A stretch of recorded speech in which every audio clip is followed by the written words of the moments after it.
지역에 가보면 젊은 아이들이 정말 없습니다. 전남대 인근의 그 상권의 공실률이 35%가 넘어가는 거죠. 원팀이 돼서 움직이는 혁신적 모델, 지금은 그런 것이 필요한 위기 상황 아닐까 이렇게. 세계적인 도시에는 세계적인 대학이 있다. 지역을 발전시키는 대학, 대학이 지역을 발전시키는 그 주제로 하려고 합니다.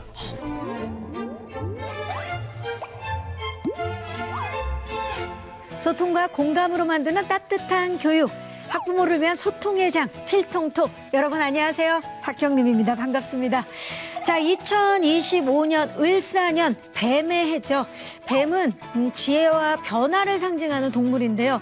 지혜를 키우고 그리고 변화를 만들어가는 가장 중요한 것이 바로 교육입니다. 자, 또 교육은요, 우리 사회가 직면한 여러 난제를 해결하는 출발점이기도 하죠. 자, 2025년에도 더 나은 교육의 길을 함께 만들어가는 한 해가 되기를 진심으로 바라면서 오늘 이야기 시작해 보도록 하겠습니다. 자, 교육의 미래를 설계하고 계신 분이죠. 2025년에도 이분의 역할 정말 중요합니다. 이주호 부총리님을 모시겠습니다. 안녕하세요. 안녕하세요. 네. 필통톡 시청자 여러분들께 좀 인사 한마디 부탁드릴게요, 부총리님. 네, 또 교육으로 올 새해 희망을 열어가는 한 해가 되었으면 좋겠습니다. 네, 항상 이 모든 것의 중심이 교육인데 정말 중요한 주제를 다뤄야 되지 않을까라는 생각이 네, 드는데 네, 네. 오늘 어떤 이야기 해볼까요? 네, 지역이 이제 번성하고 또 발전을 해야 되는데 사실 그 지역의 그 발전에서 가장 중요한 역할을 하는 기관이 있습니다. 예, 우리 학부모님들은 보통 이제 지역을 생각을 하면 우리 지역에 뭐 좋은 초등학교, 뭐 중학교 뭐 이렇게 생각을 하시는데 사실 해외에서는 대학을 많이 이야기를 하거든요. 대학이 사실 훨씬 더 중요한데 지역을 살리는데 우리나라는 대학이 너무 이제 지역의 발전에 기여하고 또 지역이 대학을 키우고 이런 것들이 굉장히 약했거든요. 그래서 이번에 이제 지역을 발전시키는 대학 또 그 대학이 지역을 발전시키는 오늘 주제는 그 주제로 하려고 합니다. 네. 사실 저도 요즘에 이제 촬영을 하러 네. 이렇게 지방에 이제 내려가 보면 그 지역의 활기가 좀 많이 예전보다 사라진 것 같아서 네. 좀 안타깝다는 생각들을 가끔 하는데 저출생 그리고 지방 소멸 위기 등 사회적 난제를 해결하기 위한 해법도 역시 또 교육이 아닐까 하는 생각이 드는데요. 자, 이번에는 장관님 말씀해 주신 대로 대학입니다. 자, 그렇다면 오늘은 또 어떤 든든한 필통톡에 지원단 분들께서 함께해 주실지 박수로 모셔보겠습니다. 네. 안녕하세요. 안녕하세요. 세 분이 안녕하세요. 함께해 주셨는데 안녕하세요. 자리해 주시기 바랍니다. 강원대학교 총장을 역임했고 작년에 이임을 했습니다. 그리고 현재는 라이즈 위원회 위원장을 맡고 있습니다. 네, 반갑습니다. 반갑습니다. 안녕하십니까. 저는 광주광역시 교육청년국장 김기숙입니다. 반갑습니다. 국장님 반갑습니다. 글로컬 사업과 관련돼서 경남 우장공 방산과학기술원 초대 원장으로 오게 된 김형준입니다. 반갑습니다. 네, 원장님 네, 반갑습니다. 반갑습니다. 자, 이제 든든한 지원군 분들이 오셨으니까 본격적으로 좀 이야기를 나눠보도록 하겠습니다. 자, 앞서서 먼저 이제 지역 대학의 위기에 대해서 이야기를 해주셨는데 실제로 지금 지역에 있는 대학 상황이 어떤지 네. 좀 궁금합니다, 장관님. 지역의 대학이 그 지역의 자부심이기도 하고 또 지역의 발전에 기여하기도 하고 해야 되는데 어떤 면에서는 이제 대학들이 너무 이제 수도권만 받잖아요. 그쵸. 그래서 대학생들이 이제 졸업을 하면 또 다 이제 수도권으로 취업을 하게 되기도 너무 하고. 쏠림이죠. 예. 예. 또 중고등학교에서도 아이들이 또 공부 잘하면 지역의 대학에 가지 않고 그냥 수도권에 있는 대학에 올라가기도 하고 그러다 보니까 이제 지역에 가보면 젊은 아이들이 정말 없습니다. 그래서 저출생 문제가 있기도 하지만 그걸 떠나서 수도권에 다 젊은 아이들을 다 빼앗기는 거죠, 사실은. 그래서 그만큼 위기가 이제 심각한데 결국은 그 위기를 극복하는 방안도 지역하고 지역 대학이 함께 상생하는 그런 이제 모델이 나와줘야 되거든요. 네. 그래서 그런 지금 시기라서 어떻게 보면 정책적으로 이제 그쪽에 집중을 해야 되고 또 많은 변화가 있는 것이 사실입니다. 굉장히 긍정적인 변화들이 있습니다. 네. 위원장님, 사실 그 지역 대학의 위기 상황에 뭐 여러 가지 이유가 있겠지만 대표적인 어떤 이유가 있을까요? 뭐 여러 가지 원인이 있겠죠. 네. 그런데 뭐 출산율 저하로 인한 인구 급감, 또 인구가 급감하니까 당연히 학력 인구가 줄어들고. 급감하고 네.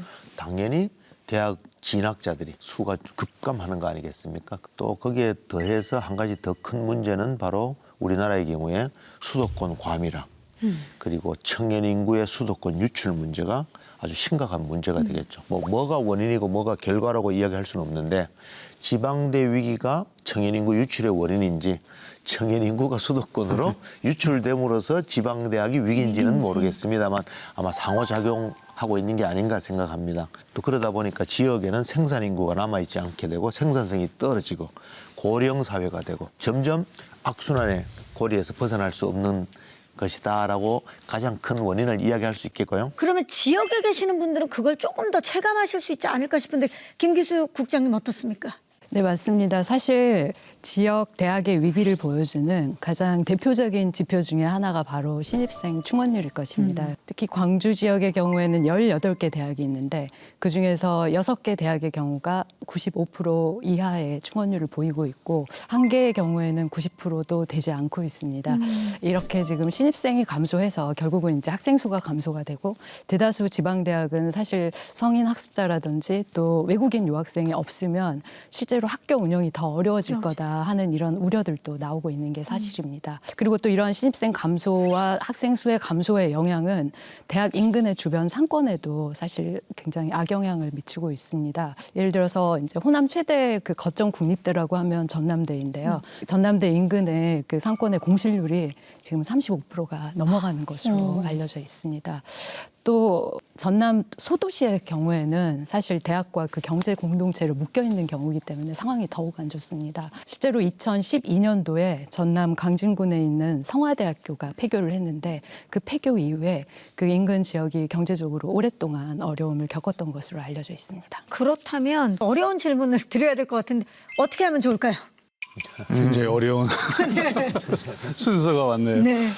사실 지역이라고 하면은 그 지역 자체에 이제 많은 활동도 있지만은 제일 중요한 것은 거기에 우리가 키우고 있고 특화되고 있는 이제 산업체들이 있을 수 있는데요.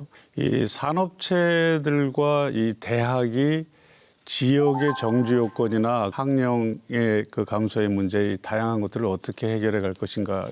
이거는 사실 지금까지 시도하지 않았던 굉장히 혁신적인 모델을 우리가 창출해 가지 않으면은 아마 확실한 변화를 이끌어내기는 매우 힘들 것이다라는 것이 현재 제 생각입니다.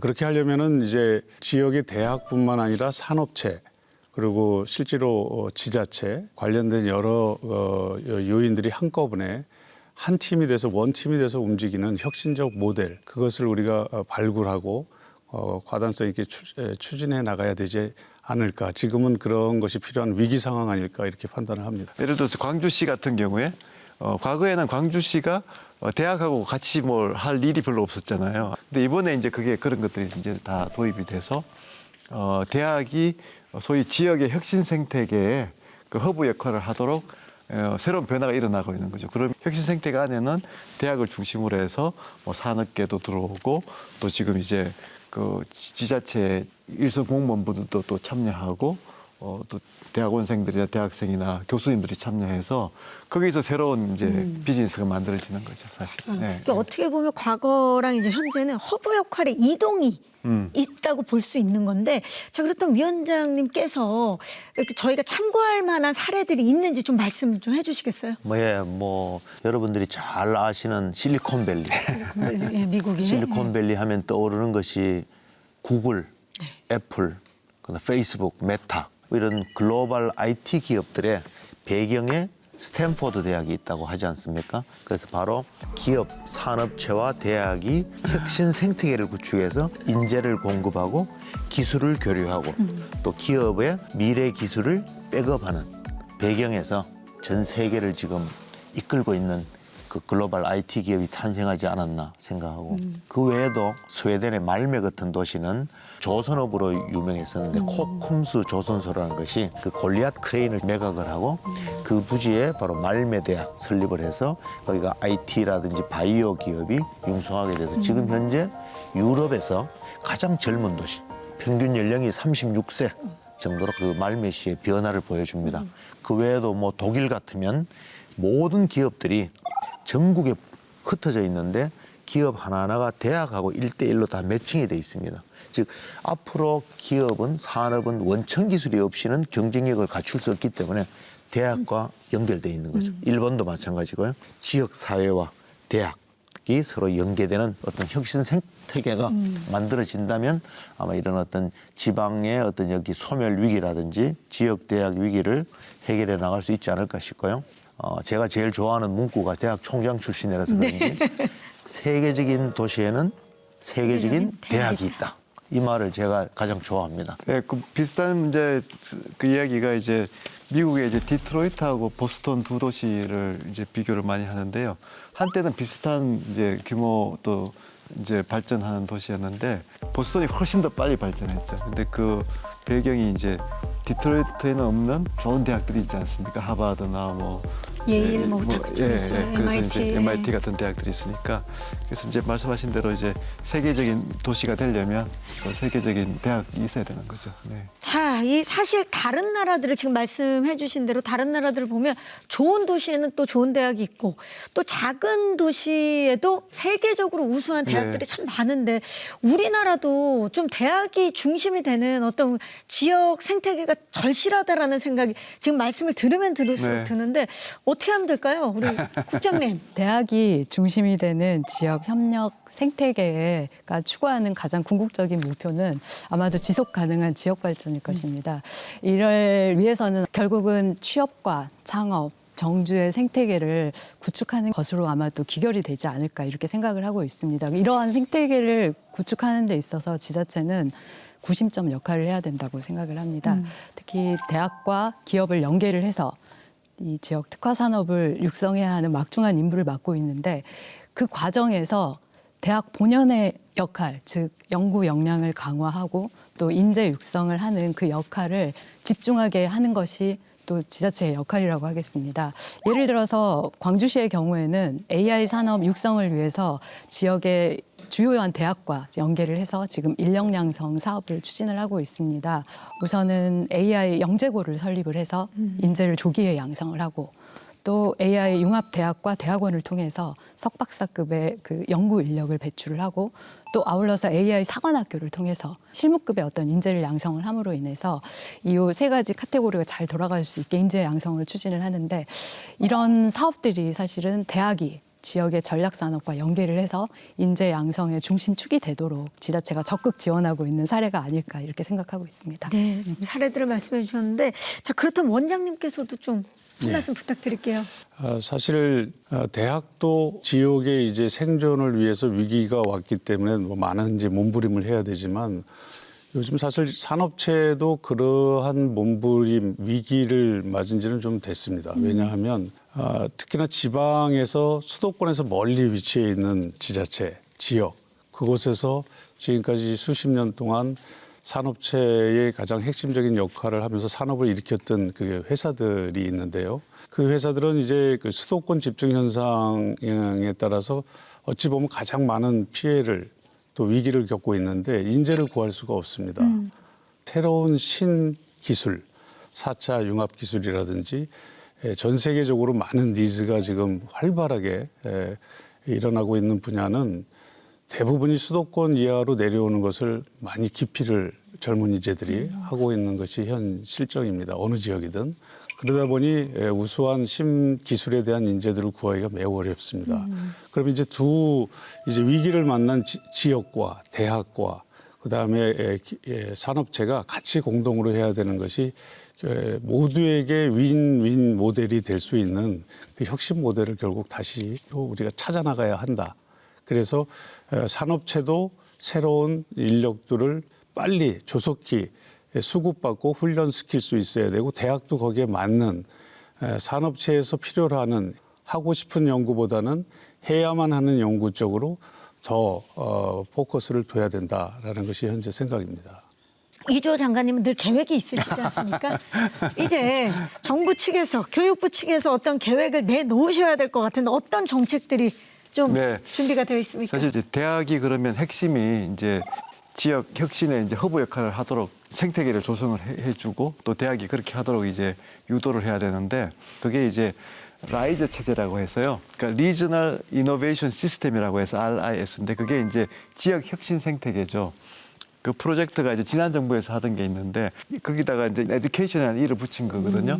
이제 지역의 그 혁신 생태계에 교육이 중심이 되자 하는 그런 뜻입니다. 그래서 그 핵심은 이제 그동안은 이제 교육부가 하던 일을 지자체에 지자체? 넘긴 거죠. 그러니까 이제 소위 이제 그 권한을 이양한 거죠. 그래서 2조 플러스 알파입니다. 올해부터 이제 본격적으로 투입이 되는 거고, 그래서 이게 새로운 이제 체제가 라이즈 체제라는 거고, 글로컬 대학은 이제 그 라이즈 체제 내에서 그래도 선도하는 대학의 모델이 있어야 되니까 글로벌로. 대학이야말로 지역에 지역. 뿌리를 내리지만 글로벌을 지향해야 되거든요. 그러니까 연구라든가 취업이라든가 이런 것들이 지금은 다 이제 글로벌 수준으로 가야 세계화가 되잖아요. 되고 있으니까. 그러니까 그런 글로컬 대학을 30개를 육성하겠다고 해서 글로컬 대학 30 프로젝트를 라이즈 체제랑 같이 시작했습니다. 그래서 라이즈 체제는 대학을 지원하는 체제고 글로컬 대학 30은 그런 이제 대학들 중에서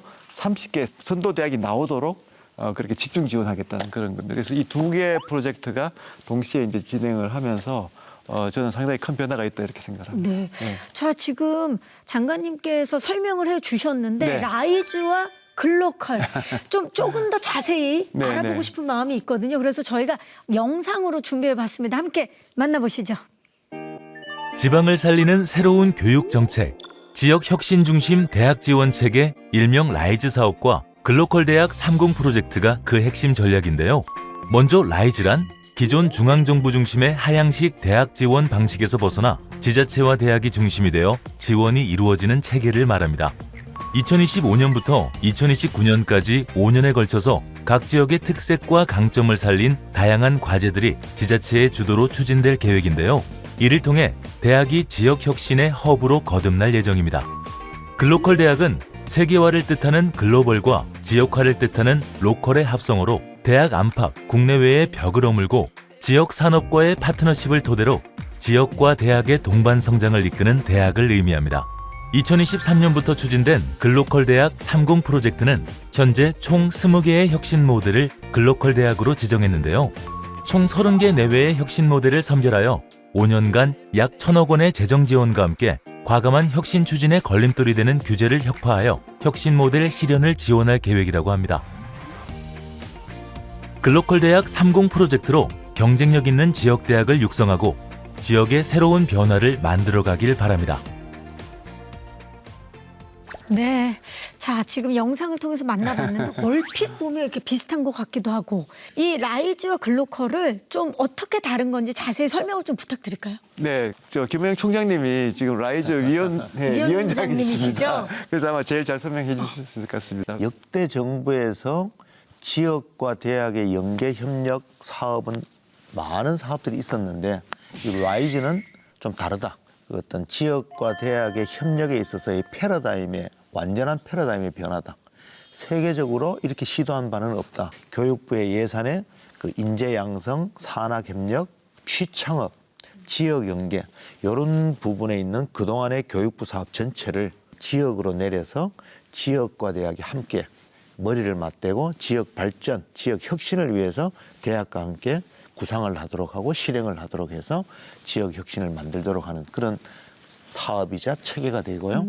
또 이런 인재 양성이나 산학 협력, 취창업, 지역 연계 사업이 교육부만 있는 것이 아니라 범부처, 뭐 과기부, 산업부, 또 중기부에도 그런 사업이 있는데 이런 사업들까지 이제 향후에는 다 지자체와 연계를 시킬 계획입니다. 그러니까 대학과 지역이 좀 더 긴밀하고 체계를 갖추어서 대응을 한다. 지자체에 전담 부서를 둬서 구체적이고 분명한 역할을 지자체에 주고, 즉 책임과 권한을 주는 대신에 또 대학을 지원해야 되는 의무까지를 줘서 지자체가 그 역할을 하도록 한 것이 이전 정부들이 추진하던 그 지역 연계 협력 사업과 이 라이즈 체계의 분명한 차이점이라고 할 수 있습니다.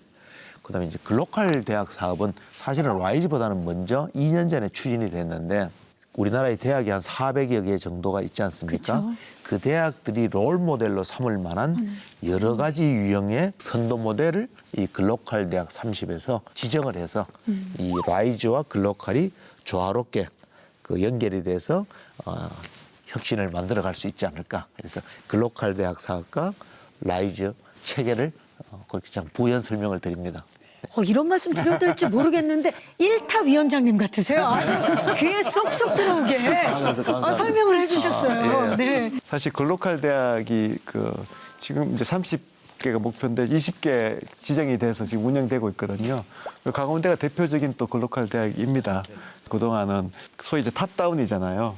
그래서 이제 정말 다양한 특색을 가진 지역들이 있고 다 지역의 욕구는 다 틀린데 다르죠. 그 정부는 이제 중앙정부에서는 탑다운으로 가야 되니까 이제 일률적인 규제나 이제 이런 식으로 갈 수밖에 없는 이제 한계점이 분명히 있거든요.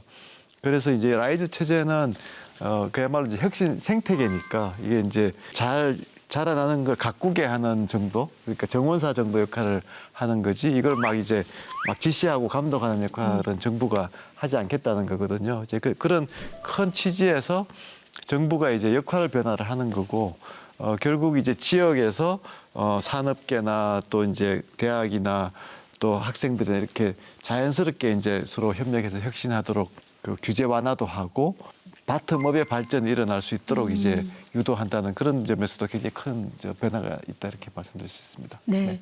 그러니까 모두가 네. 같아지는 게 아니라 지역 특색에 맞춰서 또 굉장히 다른 강점들을 갖게 되겠네요. 네, 그렇죠. 뭐 진짜 광주 같으면 뭐 AI 이렇게 가는 거고 경상대학도 글로컬 대학에 선정된 이제 대학인데 그 경상대학이 경남 지역에 이제 그 우주항공 분야가 워낙 지금 집중 육성되고 있으니까 거기에서 산업계에 계시다가 이제 경상대학을 옮기셔가지고 경상대학이 이제 그 우주항공 산업의 허브 역할을 하시도록 그렇게 지금 역할을 하시는 거죠. 또 원장님으로 오셔서. 원장님. 사실 그 사례도 그렇게 상당히 혁신적인 사례죠, 그죠? 예, 대학에서 그럼요. 기업에 있는 분을 대학원의 원장으로 모신 거니까 상당히 혁신적인 사례라고 생각합니다. 네. 자, 라이즈와 글로컬 정책이 지역 대학을 살리는데 어떤 역할을 할 수 있는지 계속해서 이야기를 나눠보도록 하겠습니다. 자, 그러니까 이제 라이즈는 지역을 가장 잘하는 지자체와 지역의 인재들이 모여있는 대학이 함께 지역을 살리는 체계인 거잖아요. 자, 그렇다면 궁금한 게 이런 플랫폼을 통해서 지역 대학과 사회에 어떤 변화가 생길 것 같은지. 경남 같은 경우는 우주항공 방산의 대한민국의 모름지기 어떻게 보면 대표 주자 선수고 축구로 치면은 이제 센터포드 같은 골을 넣기 위해서 각 산업 분야를 대표하는 지역이죠. 우리가 프랑스에 흔히 우주항공의 새로운 모델로 모두가 얘기하고 방문하고 싶어하고 벤치마킹하는 툴루즈 같은 그런 지역이 탄생할 수 있을 겁니다. 지금까지는 회사는 회사대로 비즈니스 차원에서만 그쪽 지역과 소통하고 대학은 대학대로 나름대로 이제 유망하고 명문 대학의 하나의 입장에서만 글로벌 네트워킹을 해왔고 지역은 또 지역대로 그렇게 각자 플레이를 했는데 세계의 구심점이 하나의 원팀이 돼서 만약에 그런 모델을 실질적으로 한번 만들어 볼 수 있다면 지자체, 지역, 그다음에 그에 걸맞는 정주 요건, 환경의 변화 이 모든 것들을 저희가 세계에서 어찌 보면 최초로 정부에서 많은 그 역할을 해준 것을 바탕으로 움직이는 그 휠이 움직이는 계기가 되지 않을까 하는 것이 저희 기대입니다. 그렇네요. 지금 말씀을 듣고 나니까 진짜 완벽한 상생 모델이 예. 될 것 같은 느낌인데 가장 중요합니다. 네. 라이즈 언제부터 시행이 됩니까? 저희가 이제 7개 시도를 시범을 운영을 했고요. 올해부터 이제 그 본격적으로 예산이 배정돼서 이제 시행이 됩니다. 그러니까 17개 시도 전체를 다 하는 거죠.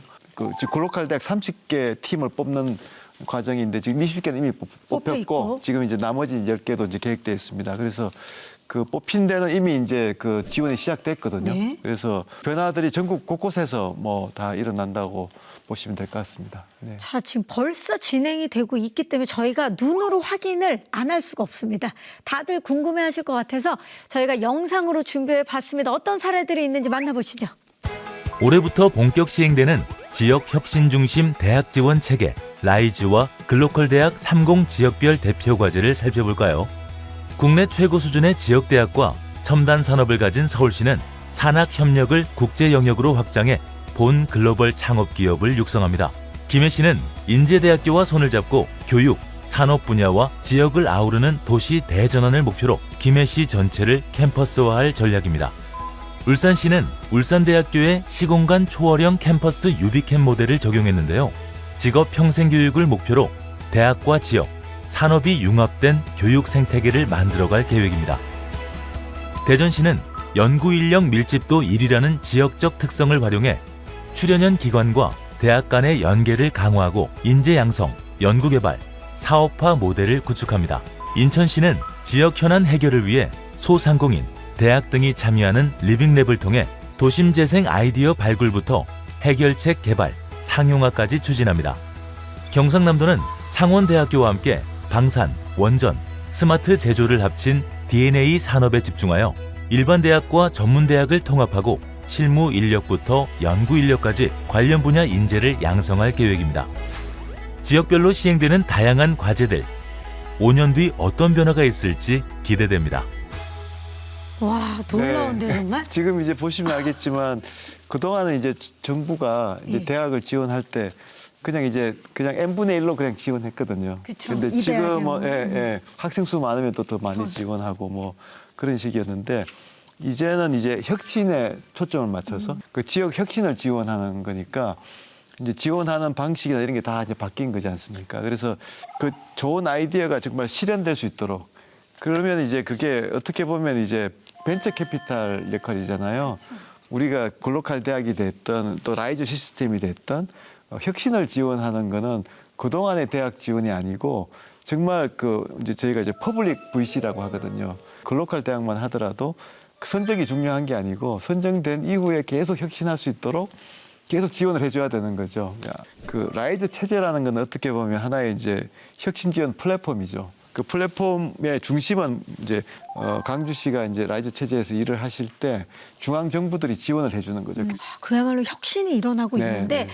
사실 교육부에서 일을 많이 하면 많이 할수록 네. 계획이 많으면 많을수록 지자체 힘들어집니다. 자, 우리 저희 국장님 궁금해요. 지자체의 역할 굉장히 중요해졌다라는 생각이 들거든요. 왜냐하면 각 지역마다 또 지자체의 역할에 따라서 굉장히 달라질 수 있기 때문에.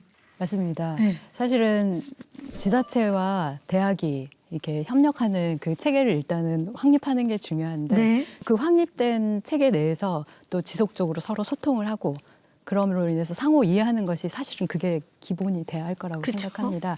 그리고 이런 이제 협력 체계 안에서 특히 지자체는 그 이제 90점이 되면서 지원하고 조정하는 역할을 해야 하는데 저는 이제 가장 중요한 역할 여러 가지가 있지만 두 가지를 꼽고 싶습니다. 첫 번째는 지자체가 지역의 특화 산업과 대학을 연계해서 하는 그 이제 중심에 있어야 하는데 특히나 이제 대학의 우수 인재와 연구 성과가 그 산업 전반에 전파될 수 있도록 지자체의 적극적인 역할이 필요하겠습니다. 그리고 두 번째의 경우에는 행정에서 할 수 있는 역할이라고 생각이 되는데요. 대학과 협력을 해서 예를 들면 주거, 문화, 복지 등의 어떤 지역 환경 개선에 있어서도 적극적으로 협력해서 노력해야 할 필요가 있겠습니다. 사실은 AI 산업 외에도 광주시는 지금 2개의 브랜드 자동차 제조 시설이 있는 국내 유일의 도시입니다. 그래서 이 미래 모빌리티 선도 도시로의 도약을 꿈꾸고 있습니다. 이를 기반으로 해서 이제 미래차 소재 부품 장비 산업을 중심으로 해서 지역의 대학과 연계를 해서 또 연구 역량을 강화하고 또 그 우수한 인재를 육성하는 사업들을 추진하는데 특히 여기에서 저희가 이제 초점을 두는 것은 이 연구 성과가 상용화돼서 이제 산업 전반에 전파될 수 있도록 지자체가 적극적으로 또 지원하는 역할들을 하고 있습니다. 모포대학교 같은 경우에는 서울보다 나은 행복 캠퍼스 타운 조성 사업을 지금 추진을 하고 있습니다. 이러한 사업에 있어서 가장 핵심적인 것은 모포대학교가 소재한 그 지역의 도시재생 사업과 연계를 해서 지역 주민과 함께 같이 연계해서 캠퍼스 타운을 조성하는 사업인데요. 특히 이를 통해서 낙후되어 있는 지역의 여러 가지 환경, 문화나 생활 환경들이 지자체와 대학이 함께함으로 인해서 개선될 수 있을 것으로 기대를 하고 있습니다. 네. 저희 교육부나 또 지자체가 노력을 많이 하고 있지만 뭐 라이즈 글로컬 성공을 위해서는 이제 지금까지 얘기한 교육부나 지자체만의 노력으로는 한계가 있을 수밖에 없습니다. 맞습니다. 말씀드린 대로 아까 제가 이제 축구로 치면 센터포드 같은 역할을 대학이 하려면 네. 그 패스를 하면 이제 그걸 받아줄 선수가 라이트 윙이든 레프트 윙이든 계속 골 때까지 주거니 가져야 받거니 되니까, 하면서 예. 가는 공격수의 힘이 필요한데 그때 가장 중요한 게 이제 산업체라고 아까 말씀을 드렸고요. 그 산업체하고 같이 활동하면서 이제 일단 포커스가 시장에 니즈가 있는 연구.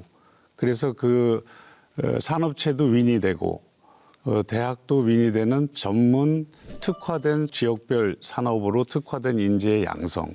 그래서 연구 성과도 같이 나고 인재도 양성이 되는 것이 가장 이제 핵심 메시지인데요. 그렇게 하려면은 사실은 대학하고 산업체뿐만 아니라 학생들이 취업을 해서 그 산업체를 다니고 싶을 만한 정주 요건과 환경이 아이들을 키우고 계속해서 평생 직장까지 살 수 있는 여건이 조성이 돼야 되지 않겠습니까? 그래서 저희 경남 같은 경우는 예를 들면 방산의 핵심 기술들이 창원에 상당히 많이 단지화돼 있거든요.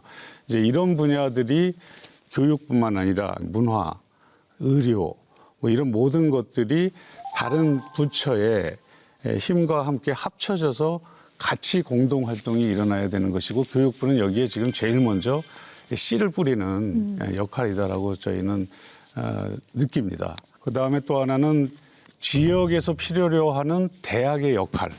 그래서 대학이 단순히 고등학문만을 하는 것이 아니고 지역에 있는 모든 저변에 있는 학교들, 이제 전문 대학교의 전문 인력들을 포함해서 모든 것들에 같이 상호 호혜적인 미래지향적인 프로그램을 만들고 교과정을 만들고 지역이 같이 윈이 되는 상생 프로그램의 개념으로 계속 힘을 받고 나가야 된다. 지원받고 이렇게 생각합니다. 네. 자, 그렇다면 위원장님, 지역 혁신의 그 주체들 간의 협력이 가장 중요하겠다는 생각이 드네요. 그렇습니다. 이 이제 인구가 급감하고 또 게다가 한객 인구가 또 급감하게 되고 또 사회 기능이 축소되고 하는 어떤 이런 상황 하에서 대학은 대학대로 지역사회는 지역사회대로 어떤 해결책을 찾아야 되는데 여기에서 서로 이제 힘을 합쳐야 되는 거죠.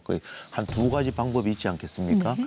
사회가 축소가 되면 시스템을 줄여야죠. 대학 수를 줄인다든지 대학의 학과 수를 줄인다든지 정원을 줄인다든지 하는 그런 어떤 노력도 있어야 되겠지만 이걸 뭐 무분별하게 막 해서 폐교를 했을 때 드는 그 지역 사회에 미치는 영향이라든지 사회적 비용을 생각할 때 이 사회가 줄어들었다고 해서 그 시스템을 그냥 무분별하게 너무 축소하는 것은 너무나 큰 사회적 비용이 드니까 잘 줄여야 된다. 잘 줄여야 되고 그래서 아마 거기에도 아마 라이즈 체제 안에서 대학들의 혁신이란 것이 바로 그게 아닌가. 세상이 변하는데 대학이 계속해서 이전 시스템을 가지고 그대로 유지할 수는 없지 않습니까? 그러니까 잘 대응해야 되는 게 한 가지 방법이 있겠고 두 번째는 이제 지역사회, 지자체도 마찬가지 아니겠습니까? 예를 들어서 AI 혁명 시대, 뭐 로봇, 자율주행 자동차, 뭐 무슨 각각 생성형 AI가 나오고 하는데 역시 자유로운 생각을 가지고 연구 역량을 갖춘 대학이 바로 그 역할을 해줘야 되지 않은가 하는 데서 서로의 어떤 혁신의 어떤 서로 시너지가 만들어질 수 있는 베이스는 있는 것이다 라고 생각하고 25년도부터 시행되는 라이즈 체계는 이거를 좀 더 공식화하고 좀 더 체계적으로 거버넌스를 만들어서 지속 가능한 생태계로 만들자고 하는 것이 이전하고 차이점이다. 그래서 아마 분명히 성과를 낼 수 있을 것이다 이렇게 생각을 합니다. 네. 자, 지역을 살리기 위해서 지금 지자체, 대학 그리고 산업이 모두 힘을 합쳤는데요.